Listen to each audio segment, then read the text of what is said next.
আজ আমি আর মাছ বানাচ্ছি মায়ের মতো করে। মা কিন্তু ছোটোবেলায় আর মাছ বানাতো, এত টেস্টি ছিল তো বলার কথা না।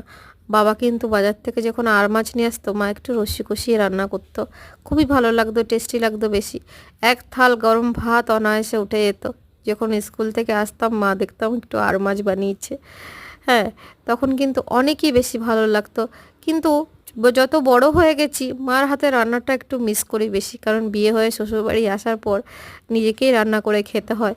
কারণ আমার শ্বশুর শাশুড়ি মাছ মাংস খান না, এই কারণে আমাকে নিজেকেই রান্না করে নিতে হয়। কিন্তু আমার বরের সব থেকে প্রিয় বেশি মাছ। মাছ বা মাংস ছাড়া খেতেই পারে না সে। তো সেই কারণে আজকে আর মাছ নিয়ে এসতে, তাই আজকে আমি মনে করলাম কি আর মাছের রেসিপি দেওয়া যাক।